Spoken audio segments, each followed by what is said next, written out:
Good morning. Thank you for joining me today for today's Bible reading portion, and happy Hanukkah, day number 8.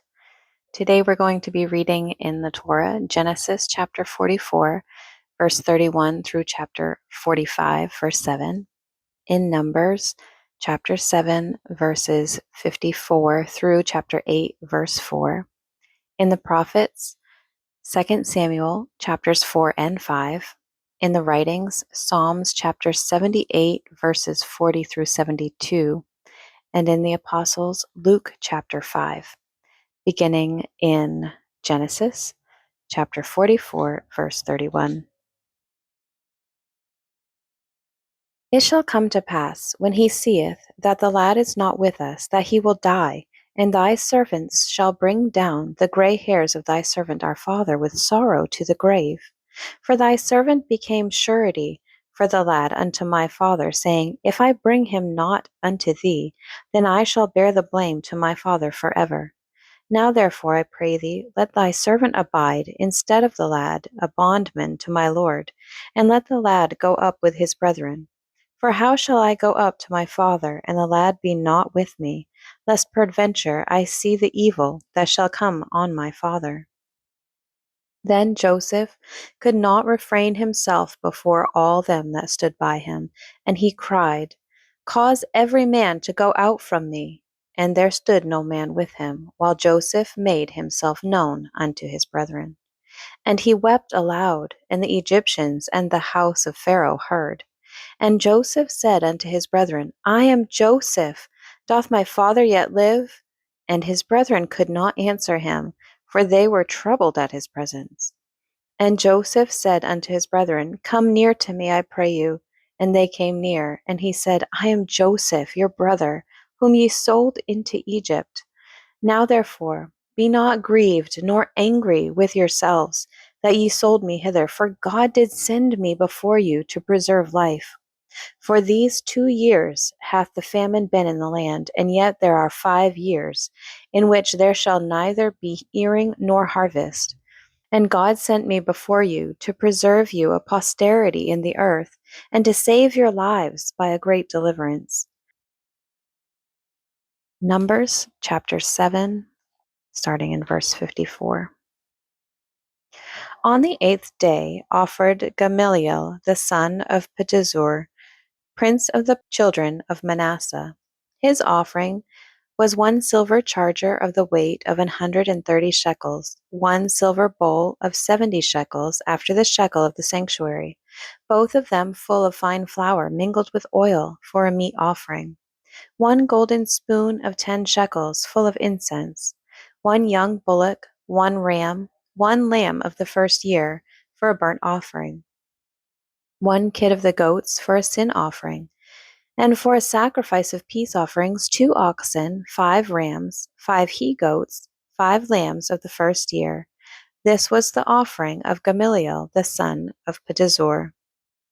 On the 9th day, Abidin the son of Gideoni, prince of the children of Benjamin, offered. His offering was 1 silver charger, the weight whereof was 130 shekels, 1 silver bowl of 70 shekels, after the shekel of the sanctuary, both of them full of fine flour mingled with oil for a meat offering, 1 golden spoon of 10 shekels full of incense, 1 young bullock, 1 ram, 1 lamb of the first year for a burnt offering, 1 kid of the goats for a sin offering, and for a sacrifice of peace offerings, 2 oxen, 5 rams, 5 he-goats, 5 lambs of the first year. That was the offering of Abidin the son of Gideoni. On the 10th day, Ahiezer, the son of Ammishaddai, prince of the children of Dan, offered. His offering was 1 silver charger, the weight whereof was 130 shekels, 1 silver bowl of 70 shekels, after the shekel of the sanctuary, both of them full of fine flour mingled with oil for a meat offering, 1 golden spoon of 10 shekels full of incense, 1 young bullock, 1 ram, 1 lamb of the first year for a burnt offering, 1 kid of the goats for a sin offering, and for a sacrifice of peace offerings, 2 oxen, 5 rams, 5 he-goats, 5 lambs of the first year. This was the offering of Ahiezer the son of Ammishaddai. On the 11th day, Pagiel the son of Ochran, prince of the children of Asher, offered. His offering was 1 silver charger, the weight whereof was 130 shekels, 1 silver bowl of 70 shekels, after the shekel of the sanctuary, both of them filled with fine flour, with oil for a meat offering, both of them full of fine flour, mingled with oil for a meat offering, 1 golden spoon of 10 shekels full of incense, 1 young bullock, 1 ram, 1 lamb of the first year for a burnt offering, 1 kid of the goats for a sin offering, and for a sacrifice of peace offerings 2 oxen, 5 rams, 5 he-goats, 5 lambs of the first year. This was the offering of Pagiel the son of Ochran. On the 12th day, Ahira the son of Enan, prince of the children of Naphtali, offered.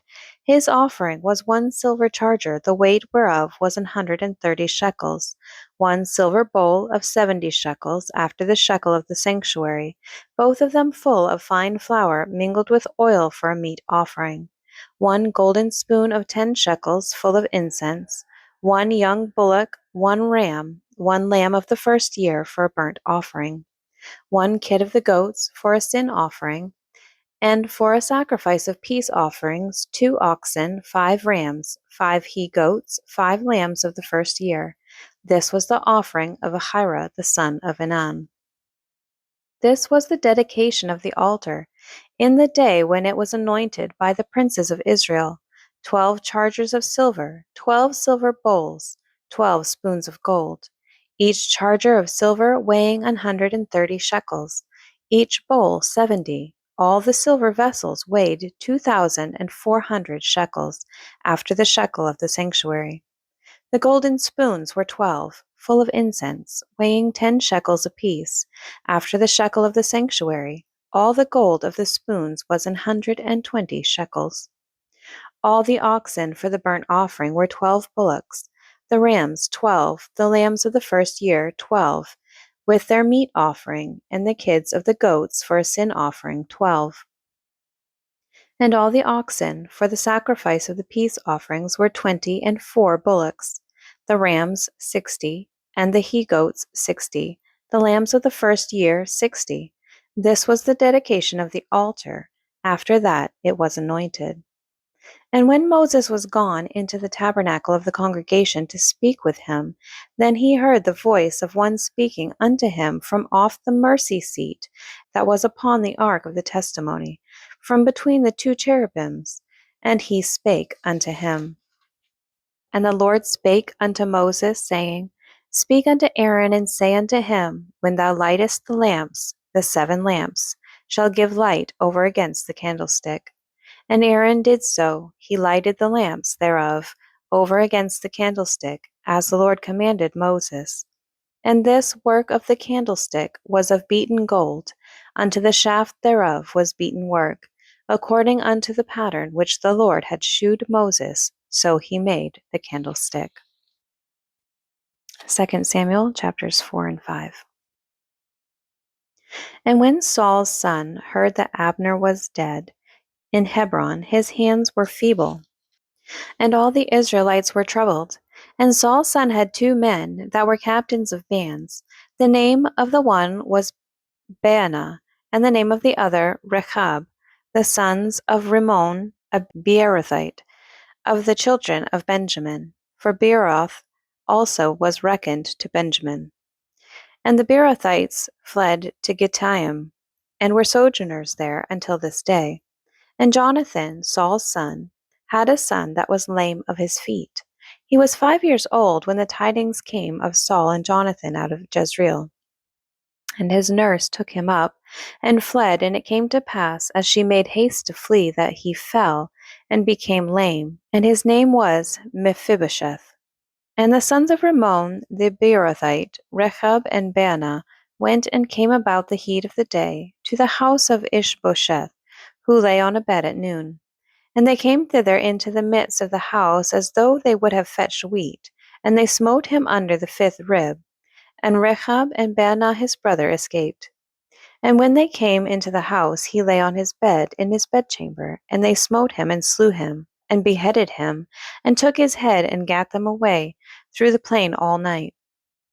And they brought the head of Ishbosheth unto David to Hebron, and said to the king, Behold, the head of Ishbosheth, the son of Saul, thine enemy, which sought thy life.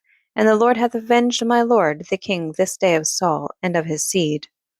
And David answered Rechab and Baanah his brother, the sons of Rimmon the Beerothite, and said unto them, As the Lord liveth, who hath redeemed my soul out of all adversity? When one told me, saying, Behold, Saul is dead, thinking to have brought good tidings, I took hold of him and slew him in Ziklag. Who thought that I would have given him a reward for his tidings? How much more, when wicked men have slain a righteous person in his own house upon his bed? Shall I not therefore now require his blood of your hand, and take you away from the earth? And David commanded his young men, and they slew them, and cut off their hands and their feet, and hanged them up over the pool in Hebron. And they took the head of Ishbosheth, and buried it in the sepulchre of Abner in Hebron. Then came all the tribes of Israel to David unto Hebron, and spake, saying, Behold, we are thy bone and thy flesh. Also in time past, when Saul was king over us, thou wast he that leddest out and broughtest in Israel. And the Lord said to thee, Thou shalt feed my people Israel, and thou shalt be a captain over Israel. So all the elders of Israel came to the king to Hebron, and King David made a league with them in Hebron before the Lord, and they anointed David king over Israel. David was 30 years old when he began to reign, and he reigned 40 years. In Hebron he reigned over Judah 7 years and 6 months, and in Jerusalem he reigned 30 and 3 years over all Israel and Judah. And the king and his men went to Jerusalem unto the Jebusites, the inhabitants of the land, which spake unto David, saying, Except thou take away the blind and the lame, thou shalt not come in hither, thinking, David cannot come in hither. Nevertheless David took the stronghold of Zion, the same is the city of David. And David said on that day, Whosoever getteth up to the gutter, and smiteth the Jebusites, and the lame and the blind, that are hated of David's soul, he shall be chief and captain. Wherefore they said, The blind and the lame shall not come into the house. So David dwelt in the fort, and called it the city of David. And David built round about from Milo and inward. And David went on and grew great, and the Lord God of hosts was with him. And Hiram king of Tyre sent messengers to David, and cedar trees, and carpenters, and masons, and they built David an house. And David perceived that the Lord had established him king over Israel, and that he had exalted his kingdom for his people Israel's sake. And David took him more concubines and wives out of Jerusalem, after he was come from Hebron. And there were yet sons and daughters born to David. And these be the names of those that were born unto him in Jerusalem: Shammua, and Shobab, and Nathan, and Solomon. Ibhar also, and Elishua, and Nepheg, and Japhiah, and Elishama, and Eliada, and Eliphalet. And when the Philistines heard that they had anointed David king over Israel, all the Philistines came up to seek David, and David heard of it, and went down to the hold.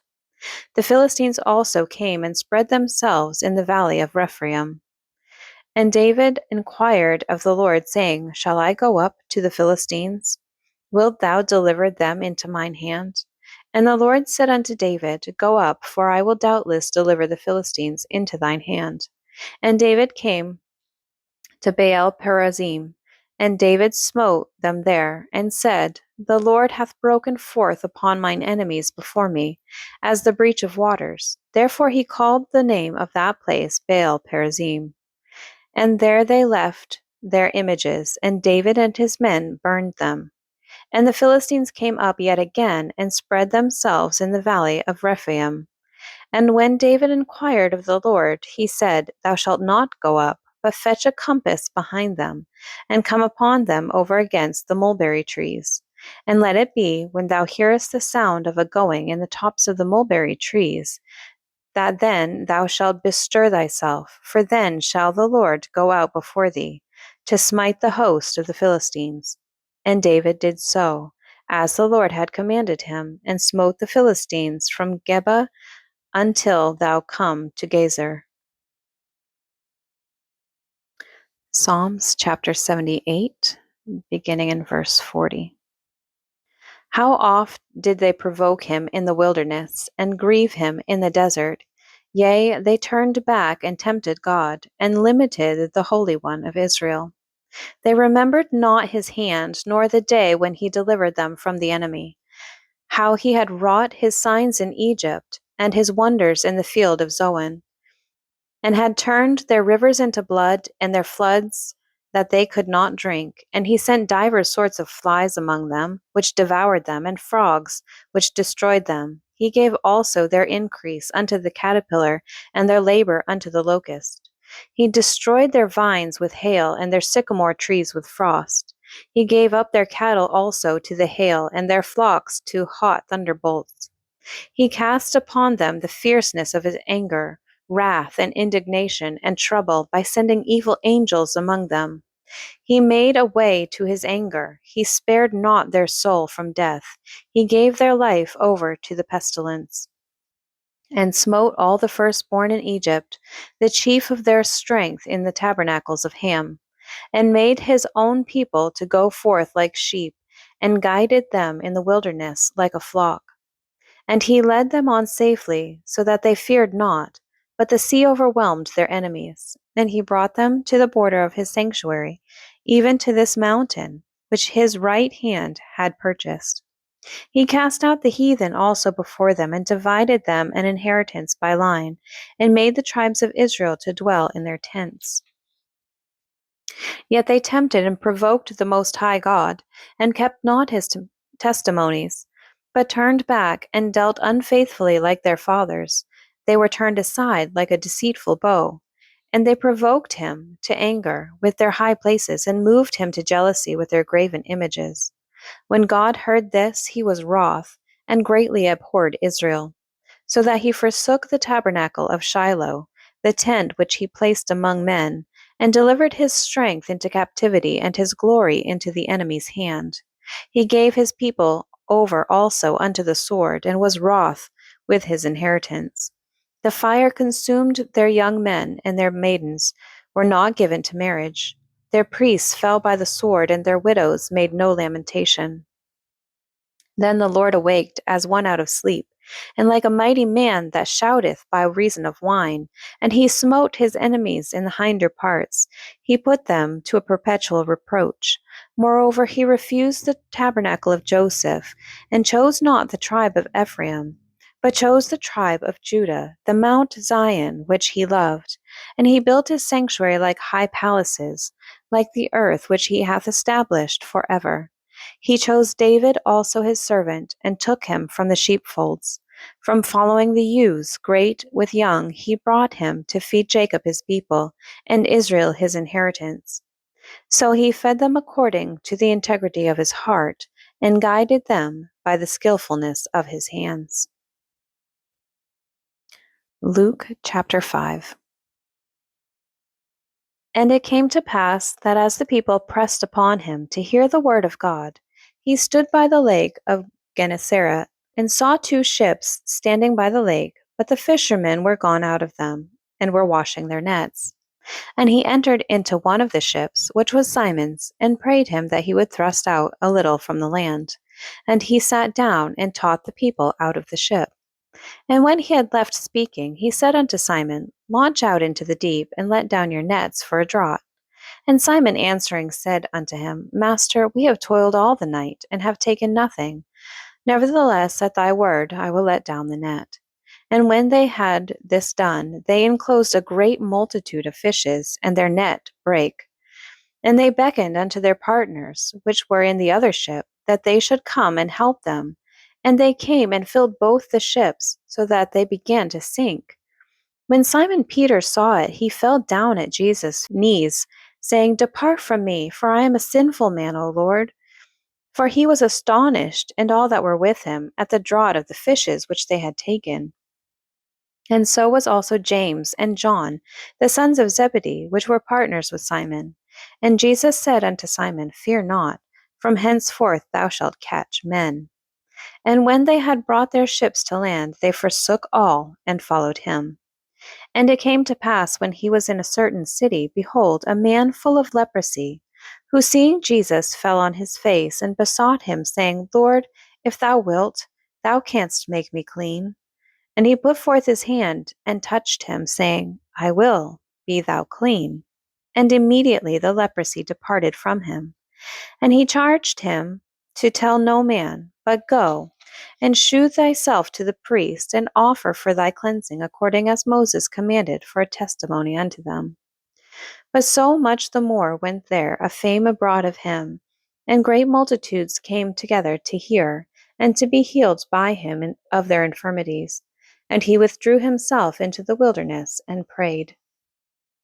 And it came to pass, on a certain day, as he was teaching, that there were Pharisees and doctors of the law sitting by, which were come out of every town of Galilee, and Judea, and Jerusalem, and the power of the Lord was present to heal them. And behold, men brought in a bed a man which was taken with a palsy, and they sought means to bring him in, and to lay him before him. And when they could not find by what way they might bring him in because of the multitude, they went upon the housetop, and let him down through the tilling with his couch into the midst before Jesus. And when he saw their faith, he said unto him, Man, thy sins are forgiven thee. And the scribes and the Pharisees began to reason, saying, Who is this which speaketh blasphemies? Who can forgive sins but God alone? And when Jesus perceived their thoughts, he answering said unto them, What reason ye in your hearts? Whether is easier to say, Thy sins be forgiven thee, or to say, Rise up and walk? But that ye may know that the Son of Man hath power upon the earth to forgive sins, he said unto the sick of the palsy, I say unto thee, Arise, and take up thy couch, and go into thine house. And immediately he rose up before them, and took up that whereon he lay, and departed to his own house, glorifying God. And they were all amazed, and they glorified God, and were filled with fear, saying, We have seen strange things today. And after these things he went forth, and saw a publican named Levi sitting at the receipt of custom. And he said unto him, Follow me. And he left all, rose up, and followed him. And Levi made him a great feast in his own house, and there was a great company of publicans, and of others that sat down with them. But the scribes and the Pharisees murmured against his disciples, saying, Why do ye eat and drink with publicans and sinners? And Jesus answering said unto them, They that are whole need not a physician, but they that are sick.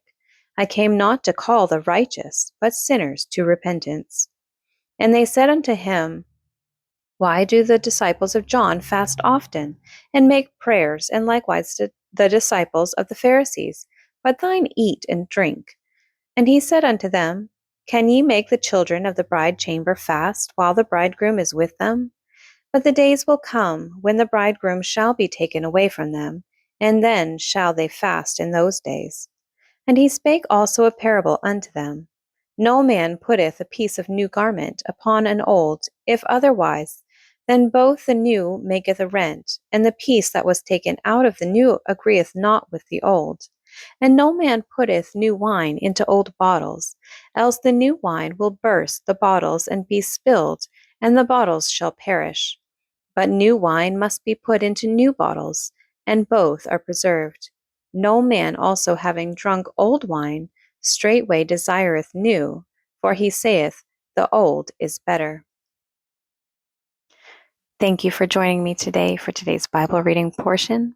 I pray that God blesses it and blesses you.